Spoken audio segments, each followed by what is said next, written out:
So, Jimmy, start. You can ask first Jimmy? question. Yeah. So we haven't even introduced ourselves. Yes. Go. You introduce yourself. Yeah. First, bro. I'm Steven. Been doing combat sports for 8 or 9 years, and I'm also a physio. Not as good at combat sports as these boys, but not too bad too, eh? So not too bad. You go. I'm David. I'm 26. Hi, David. I've been doing jiu-jitsu for like just over 6 years now. I think maybe 6.5. Black belt too. Black belt. Yeah. So that's pretty fast, man. Yeah, pretty quick. I mean, pays to win. If you pay to get your black belt a bit faster, Oh, then one of those pay to play guys. yeah, exactly, pay to win. Yeah, I teach jiu-jitsu. That's about it. Where you train at? One purpose, Yeah. represent under Bob and Tegan. They're cool. They're cool. And I'm James. Everybody calls me Jimmy. Wow, my friends call me Jimmy. I've been training combat sports 10 years, yeah.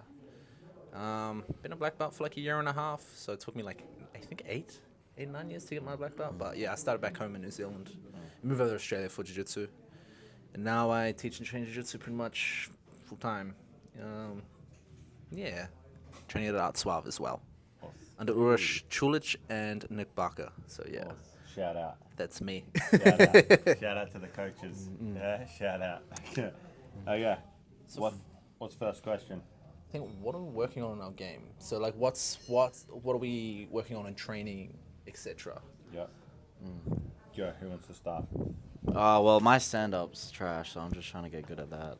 But one thing is, I don't know how you guys feel, but if I don't know the person too well, I'm a bit hesitant to do so. Also because I'm trash, but I feel like two people who suck at stand-up can like cause a bit of damage to each other. That's fair enough to think that like safety is a priority. Most of the injuries will happen in the standing position, like particularly like when it's just like you get not too spastics, but you see like trash, or it's like somebody's just like their intentions are to take you down, but they just don't know how to go about it, and it's spastic shit starts happening. Yeah. That's when they start jumping on you, just chucking body weight around. Yeah. Like they Or always sit say, on your knee or something. Like, Well, that yeah, seems to be that- pretty common. Yeah, like when people go like for Tanya Toshis or even like takedowns from the rear clinch. I see it happen all the time, and it's just like people are so reckless and hasty in those scenarios. Yeah. It's like, I just want to get this guy down.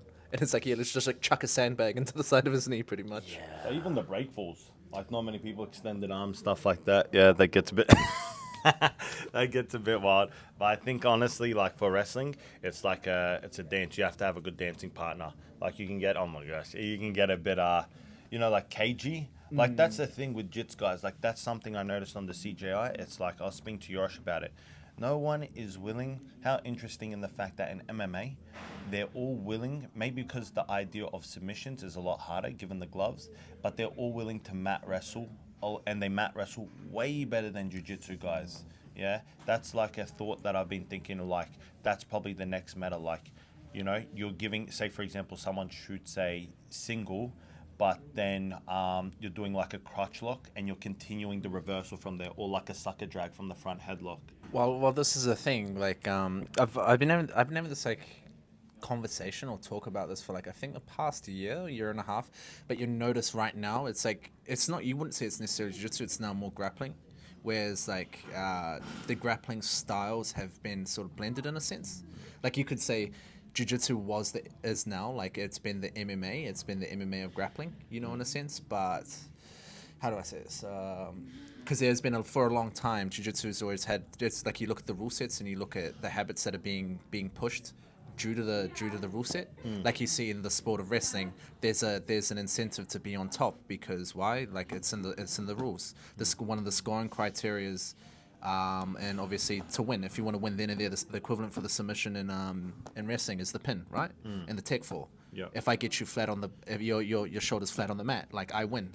Yeah. I win right then and there. So Yeah. of course it's going to force the athletes to develop a habit of bowing down, looking to turtle up. Yeah. And then now like in jiu-jitsu, like if you look at it 10 years ago, maybe even 5 now, I'd say 10 years ago, if a jiu-jitsu guy was to shoot a takedown or shoot a single or double and he gets sprawled on and put in a front headlock, 9 times out of 10 he's looking to use that as a guard pull. Yeah. But nowadays guys have gotten good at using the wrestling techniques, Yeah. but knowing how to deal with the submission problems though. Yeah. So like obviously now, like you said, like they'll shoot on a guy, the guy will sprawl, okay, Yeah. sucker drag, peek out, etc. Know how to build up height. They will insist on the takedown. Yeah. And I think that's that's always given wrestlers the edge. Yeah. Particularly for MMA, because that builds a good habit. Yeah. Just the differences in wrestling, you don't have to deal with submission holds. But now, and like, but if you bring that wrestling problem solving, but knowing how to do, I said the wrestling techniques, but with the jiu-jitsu problem solving, it's a good mix in that way, Yeah. I agree. But yeah, Yeah. it's a bit too much. What else are you working on? Apart from stand up, Yeah.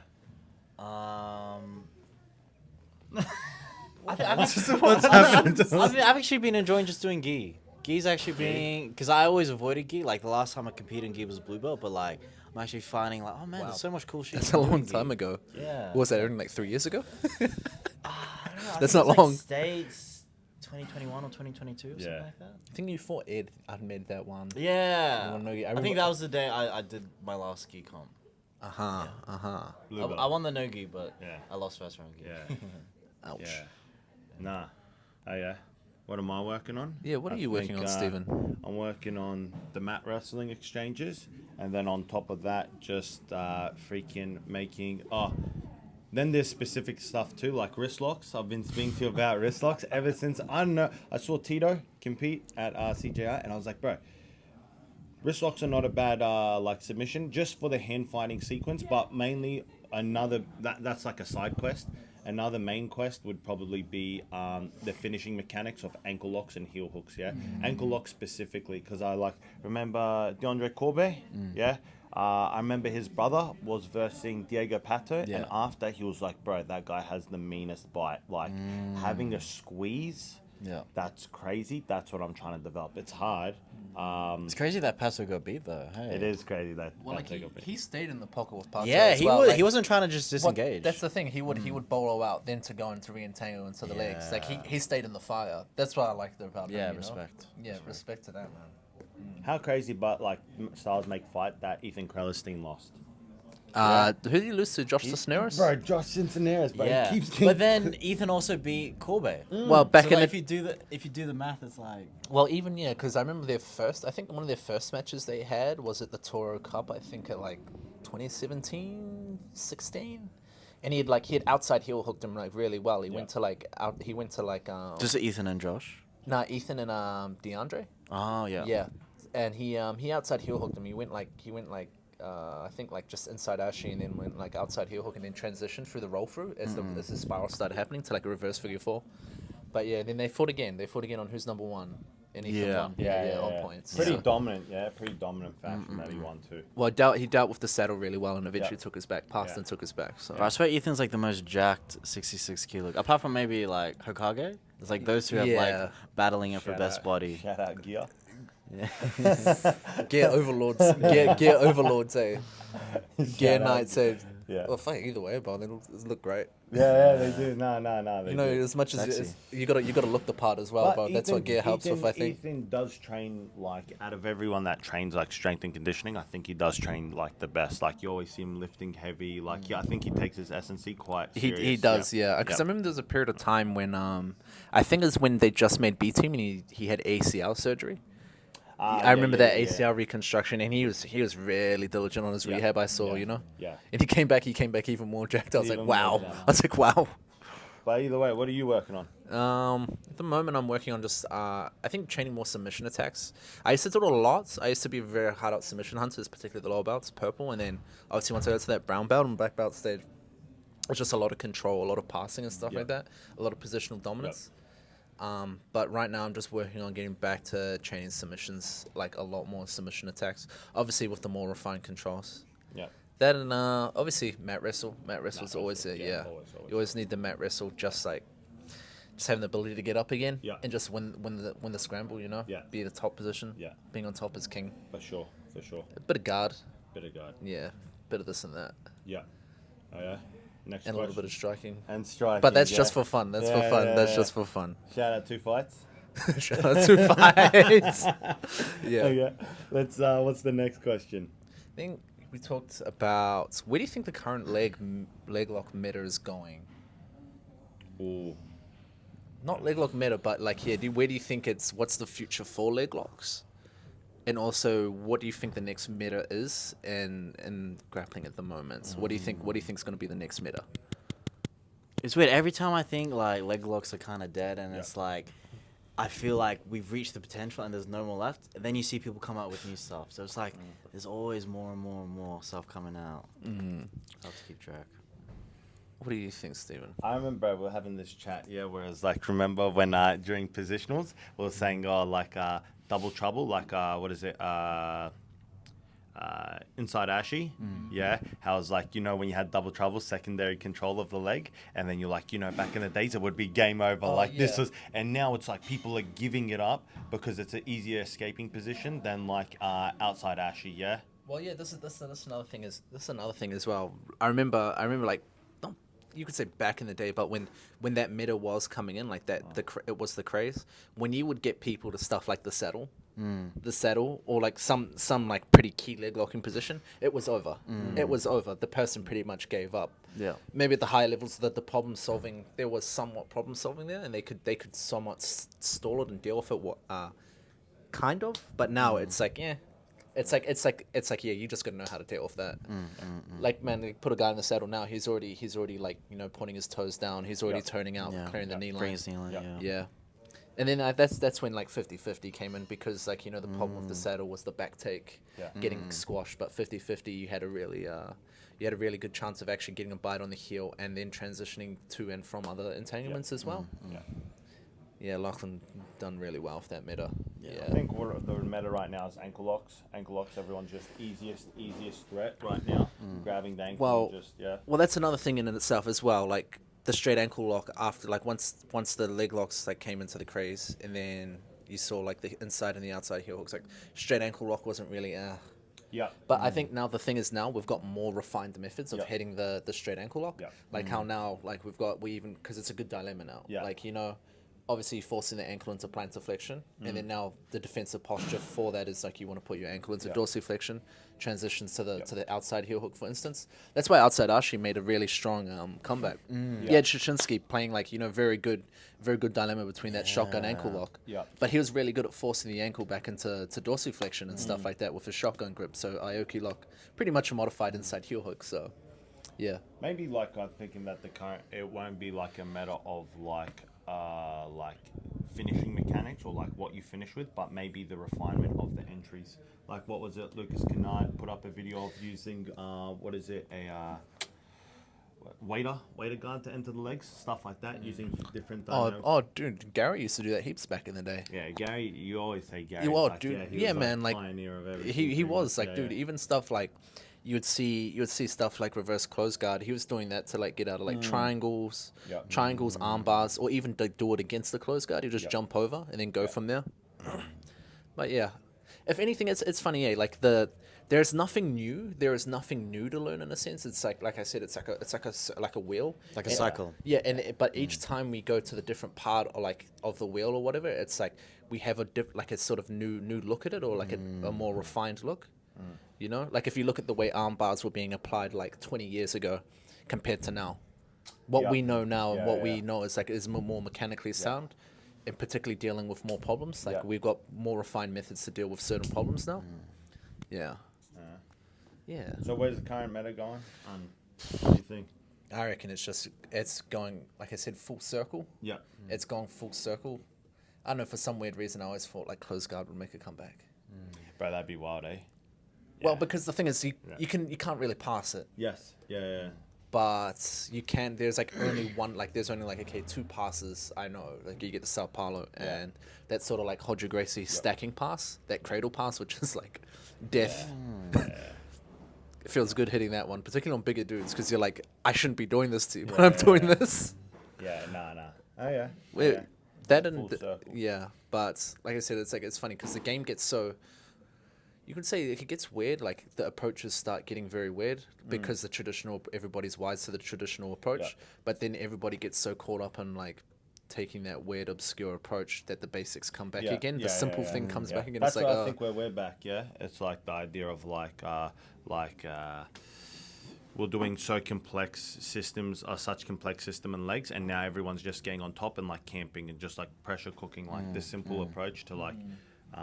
Even saw like a video of recently of Roger Gracie just like cooking someone trying to do lapel, like worm guard and all that, and it's just I don't know. Bro, he just tripods on him and just freaking freaking just leans on him. He's just that tall and that So massive, long. and it's just like, bro, like just gravity's just It working meant, against him. literally, it's like a battle of like I feel like it would be interesting to see what he thinks about if you had a chat to him, like if he's even up to date with all the metal, or if he's just like nah, bro, just like. Like he seems like the type of guy who's very good at bottlenecking. Yeah. He's very good, which is Yeah. which is still good. Like that's what you want. Yeah. Like you impose the style, you impose your game. You know. But yeah, so that's what I reckon. Yeah. What about you, Dave? What do you reckon? Well, about what? Where the meta? where the meta's going? I just reckon more. I don't more Matt know. Wrestle. But one thing I noticed is I'm seeing a lot more big guys able to play guard. Like, again, bringing up that, like, Hayden Bailey and that guy's match. Dude, they were, like, going for bolos or doing, like, saddle entries, doing, like, all the stuff that you used to only see at, like, the lighter weight classes. So it's, like, you're starting to see, like, all these big guys are, like, super athletics, can invert and do all this crazy shit. Hybrid heavyweights. Yeah, it's kind of scary. It's like, fuck. Hybrid athletes. But if they can do that, We then it kind actually, of we actually cancels have out. one hybrid athlete. Like Urosh is one, like a hybrid. Yeah, where he plays both. But the only one that I know that's like still coming is Sam Light. Yeah, Sam Yeah. Light is, but he's just not like shout out Sam Light, but he's just not. It's not a dig, but the submission of the legs is not there yet. But definitely, he's got the best part of like guard retention, which is always the hardest at the start. Retention. I think the more well, you could say not hybrid. But I would say well-rounded out of those type of guys. I think it's Tom. Yeah, Tom. Because Tom's got decent stand-up and he plays a decent guard as well. Yeah. But either Yeah. way, at Art Side, freaking they're all big. Yeah, they're all big. They're actually all big at Art Side. tell me Yeah, about bro, it. it Tell me. sucks. Yeah. Yeah. Oh, tell me about it, bro. Yeah, I'm man, the that's why smallest I'm guy. mad respect. What's the next question? I don't know. What is the next question? Pull that up. Yeah, pull pull it it up. up. Pull it up. Pull it up, Jamie. J- Oh yeah. Get back in line. What is it? Do you learn better by drilling positional sparring or just going live? This is also relates to what the CLA system that everything. No, the best one. You know what I'm gonna say before we continue. Do you remember David would be drilling? We'll be drilling in the mornings. The three of us. We would drill, and then when Stephen would jump in and drill, it's not a drilling anymore. It's somebody's going full send. Yeah. And he's like, I don't know. Someone's Stephen, coming to we're win. drilling. We're like, me and David looking at each other like, oh, yeah, okay, No. Stephen, sweet. Just have it then, have it. I'm winning. No. I never won. But yeah, different. What do you like the most? I think that's a good question because also the CLA system is like big now. What's CLA? What's It's that? like just constraint. Like you'll be able to explain it. What constraints? Ecological. Yeah. Yeah. Okay. Isn't that just like specific training? Like, yeah. Yeah. But it's like, no, it's like, constricted. You put playing games. Yeah. This is the weird thing about Jits people. I feel like they always try to. I actually have a good chats to people. Like they always try to overcomplicate it. Like remember what's that funny quote by Robert Deagle? Hopefully he doesn't watch this. Where he's like, Oh, who gives "What's a the- fuck?" Yeah, what's the most complicated, systematic, most? Yeah, bro, yeah, It's it just was- like why you don't have to Yeah, make it so bro. complicated. You say you try to find the most sophisticated way to say the simplest thing, but end Yeah. up just sounding fucking retarded at Yeah, the same yeah. time. Dude, that's what I love about Hodger. He says it super plain, but everything he says is gold. Yeah. Not too much, not too little, like the perfect amount, and it's not pretentious. Yeah. That's the thing. People complicate the simple things. Yeah. That's one thing John Jock said a lot. He said, "Yeah, people overcomplicate the simple Yeah. things. There's no need for it. Yeah. There's no need for it." But I think positionals are the best. I like positionals. But then what I've been finding is that this has always been an issue. Like I feel like a gun. I was actually speaking to Rush about this yesterday. I feel like a gun in positionals, but the ability to actually get into that position like that, like just say outside actually so tight in that specific is probably there's a gap in between there because that's like there's so much chaos in the role that like it's never as that. the entries can be tricky. Yeah, getting them like cinched in that tight. But when I'm there, I feel. Yeah, maybe if I. Yeah. But when I'm there, I feel like a wizard. I feel like I can finish anyone. But it's just maybe the entries to get to there and like control like the spazziness of the opponent or their reactions. Yeah. Well, this goes back to positional again. So in that scenario, for what you're describing is, you're starting the positional role and you're starting in there, right? Yeah. But then obviously now before that, prior to that, you'd probably do rounds where it is positional, but the goal is to specifically entangle onto the legs and then get control, and then it stops and then it starts Yeah. again. Yeah. That's why like this is like sort of constraints led approach, like. Yeah. But that's just like, dude, it's just positional, and That's then just, again, yeah. it's just rebranded. We I would used- say it's rebranded. Yeah. Not hating on the idea or the Yeah. thing. It's just like, dude, I would just say it's rebranded. It's just rebranded. We were doing that Yeah. before too. Like, remember when we were like in Bob, like at the back of Bob's or whatever? We'll do like, when we're watching like shin to shin, I'll be like, okay, so my goal is like if I get shin to shin and enter the legs, then we stop. And your goal, if you pass, then you stop, and we just go from there. Similar type of like. I don't know. I feel like it's just like obvious. Well, They're to- just putting a name to something. Well, that you've yeah, done. but to be honest with you, I think other grappling disciplines have been doing this longer. 100%. Yeah. Ben But- Askren talks about it. Yeah, He's like, yeah. jiu-jitsu guys just want to roll, Yeah, and like they don't want to do any specific Yeah, and training. they don't know how to drill as well. It's like, okay, you'll show a single, and it's like, okay, then now they won't work the entries to the single or specific entries on these conditions, or certain defenses, dealing with certain defenses against the single and stuff like that. That's the thing I always will say about wrestling and judo. They seem to have a more structured approach, you know. But I think that's the thing with jiu-jitsu. Jiu-jitsu has always been laid back, you know. Lazy, yeah. But then it's like those sports like in judo and wrestling, they seem to like very serious, Yeah. very serious sports, you know. Yeah. I feel like to get the most from drilling, you need like a good training partner, someone you're comfortable with, someone when you're doing specific training, you can kind of ask for like specific reactions. You can tell them to stop being a dumbass, like do this, do that, and I don't feel comfortable doing that with everyone. That's why Yeah. like a lot of the times if I'm practicing something, I'll just get a bunch of white belts, blue belts, and then I'll just like That's actually spam whatever I want to do. That actually leads well into the next question. Like, how do you think you get better? Like the classic thing, how do you get better faster? That's what everyone asks. Like, like how do I get better faster? What would you say? I think just having things you want to practice and then just practicing them. Yeah. I think, just doing that specific training. Like, let's say you want to get good at back attacks. If you're doing that only through rolling, if you're going against people who are pretty good, you might not get that many back takes. Maybe you get like 3 or 4 back takes in a session. But yeah, if you can do that specific training, you can easily bump those numbers up to like 20, 30 reps. Like, Those easy. rookie numbers bump them up. Yeah, exactly right. So yeah.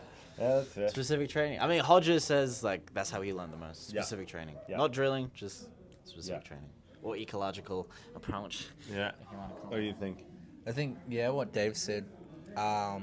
Always positional training. Positional training is always going to be a step there. I reckon you can progress faster, just because you're going to be spending more time in the niche positions or just those desired positions that you're wanting to like get good at, you know. Yeah. And then obviously yes, live rolls. But I think there's 3 types. Like there's always going to be the thing. 3 types of training partners you need: the ones you smash, the ones you're dead even with, and then the ones who smash you. Yeah. So it's like one is you test and you just see okay on these guys you can smash, and then there's the guys in the middle, the guys who did even with, okay, then now it's like what problems are they giving me, or what can I do to them, and then the guys or the people who just smash you, okay, just how are they shutting me down, and then you just repeat the cycle, okay, and then that's obviously, and then now you go back and do positionals, etc. Yeah. I think that's the best way. Yeah. What about Yeah. you? What do you think? I think they're all good. I think picking, like having a training partner where you're at the same level, and like I remember when we were watching like systematically attacking the legs. Whoa. Are you insinuating we were on the same? No. But like like How dare you? Yeah, but how dare I? Yeah.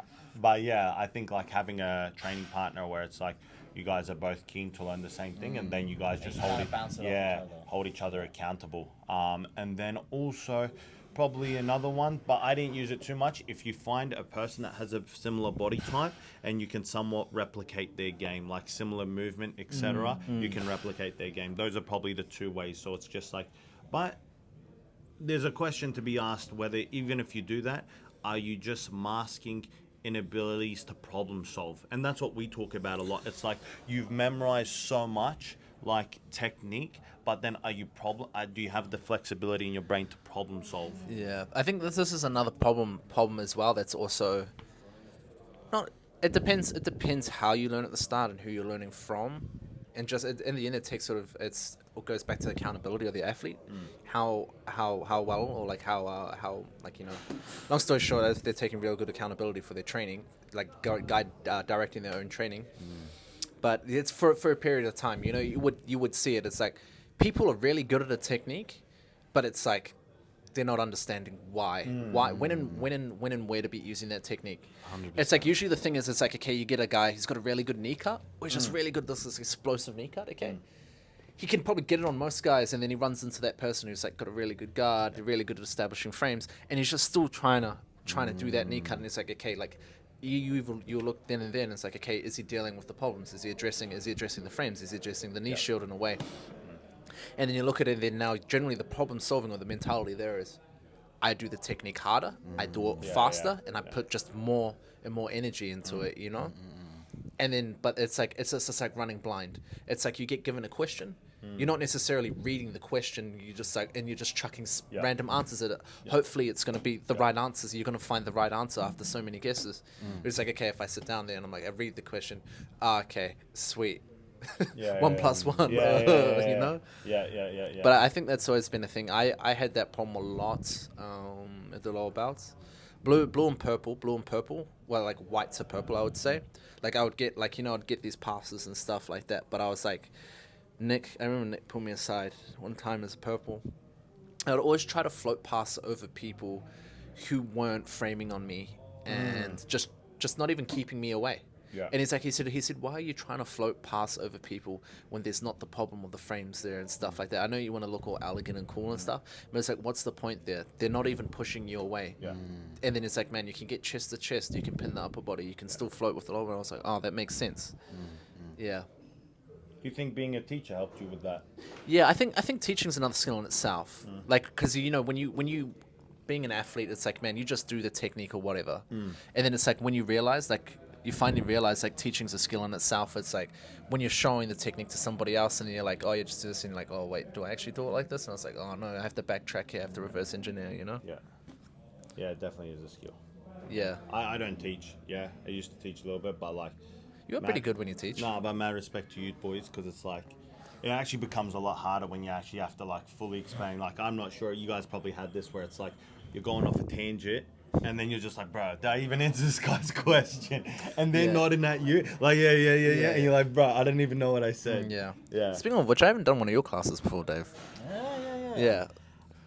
I think I just try and keep it simple. Like sometimes I find myself just literally dumbing it down as simple as possible, and I feel like that's what works with me.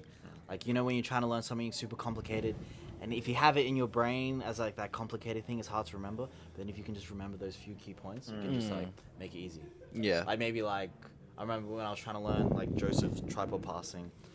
It's just like get an underhook, pin both shoulders, and then there's so many different ways you can try and beat the legs. If you can just keep both their shoulders pinned and they can't get close guard, like you can just stay there and just cook them. Nice. That's interesting that you say, because that's how I've been like thinking too about my training. Like, instead of being, we have a lot of chats about this. Somewhere I'm like, oh man, what's your arm configuration for this? How do you trap the leg? And you're like, Steven, like you can go down the rabbit hole of being so niche, but like you're wasting time. Like, bro, just like take what's given. Yeah, don't try to be such a perfectionist, because then the roles are never gonna be like that. You know. That's another thing. It goes back to, like, I always say, just you can't discriminate. This is the thing. You'll get honest. Like, this goes back. Yeah. We'll go back to that topic, but no. So like, there's the thing. You would see certain athletes like play a certain game, and obviously, and you would ask them. You know, do you do this? And then it's like, oh, I don't like doing that. But then, like, the thing is, it's like, you will do what's effective to win. Like, the techniques that, like, are meta and trending, you know? Like, people will say, oh, no, you're not about that leg lock stuff and whatever, you know, back then. I don't know, going back, I don't know, probably 10 years or whatever, and they're like, oh, yeah, leg locks, yeah, whatever. But it's like, man, like, that's, like, highly effective. Yeah. And then, obviously, it wins matches, you know? It's like Craig said this one, like, he said this, like, when he blew up and stuff, he said, you know, the bolo was the thing, you know, and then now that's mandatory. You have to know that. You have to know that. Is if you don't, you get left in the dust. Yeah, there's some cool like purple belt footage of Craig hitting like bowlers and people in the gi, which is cool. But like you have to learn it. It's like, no, it's what's what's effective. That's why I said like you can't discriminate. Like, and going back to that sense, like how you're saying, oh, there's like arm configurations and stuff like that. It's like you'll be in a position, and let's say you've got a go-to submission, but you're not in that ideal position for it, or you're not in that, and then now you're gonna go start forcing that to happen, But then now you could argue that could be bad for you because then now, or bad for the athlete because then now they're putting themselves out of position or they're going back a few steps to get that desired or that go-to submission. Whereas they should have just taken what was there. And that comes back to that thing again, trusting in your ability, like, that problem solving. Get that, like, you look at somebody like Gordon, man, like the problem solving there is just, wow.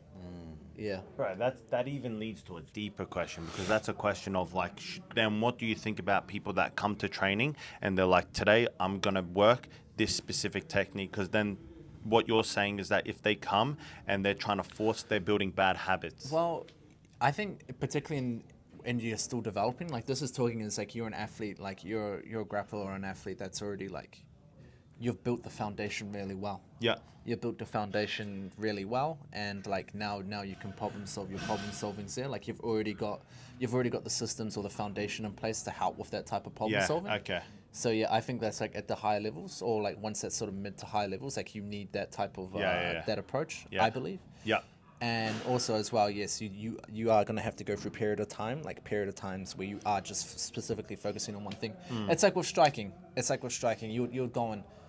You're hitting the bag quite a bit, and it's boring. It's monotonous. It's like a real simple. It's so simple, but it's boring. Yeah. Not many people want to do it, but it's essential. Yeah. You gotta build the muscle. Yeah. You gotta build the habit. Honestly, that's actually that crosses over so much. Like, for example, like even in like teaching lifting, show the technique at the start, and then once a person becomes advanced, they can modify it to their own body. That actually follows true. So it's like in training, if you think people initially at the start come. If they're trying to learn something, be specific about it. But as they advance more and they have all the systems in place, then they can problem solve a bit more, be a bit more, creative. Learn the rules before you can break the rules. Exactly. Yeah. Stay in the gray zone. Exactly. Awesome. But I think as well, In the gay zone? the gray area. Yeah, the gray. But I think it goes back to, again, it's also not just, it's like at the start you learn, the athlete only learns how, not necessarily why.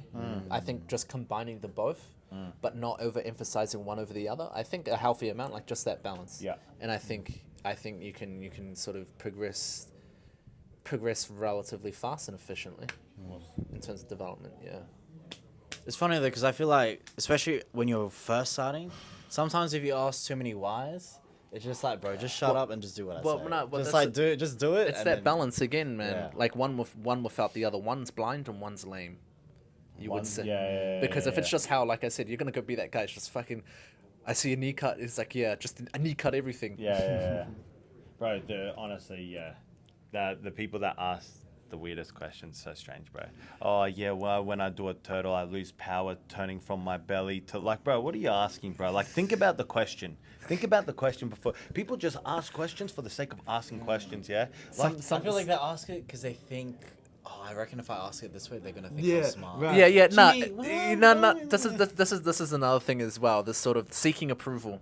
Seeking approval. I think that's. After a while, you got to stop fucking seeking approval, particularly at training. The one I hate the most. We're going on a little bit of a tangent now. Yeah. It's like, oh, sorry, I wasn't at training. I'm like, bro, it's all good. It's like, you got a life, bro. Like, your relationship with the sport or the training is different. Like class isn't gonna begin unless you show up. Bro. He hasn't come. We can't start class. So the question is, probably last question, because it's been going for a bit. Are there any dumb questions that people ask? You know how they say, oh, there's no questions that are dumb? There's fucking heaps of dumb questions, but you answer them anyway. Yeah. But then you're going to get fucking dumb answers. What do you think? Dumb questions. Can people ask dumb questions or not? I mean, I guess so, yeah. You guess so, yeah. Yeah. We won't say any names. Yeah. Quick question. Yeah. Quick question. Quick question, bro. Quick question. Oh, bro. Yeah. Nah, that's good. Anything else that we want to address? No. I think the idea of this is every fortnight we'll come together. We'll start putting questions out so you guys can ask, and I think it'll be cool to see where this can go. We'll try to be as consistent. I think there was the one that was about watching tape, but That's another one in Yeah, itself. watching tape. Tape studies. Yeah, Problem. to be continued. Then watching tape. Yeah, to be continued. TBC. Episode 1. Episode one. one. We don't have a name for this. We will develop a name. We'll develop a name. Yeah. In the works. We'll, Yeah, we'll in get the back works. to you on that one. Yeah. Yep. Okay. Us. Boom. Ouch. Boom. Boom. Thanks, Dave. Right. I think that was good.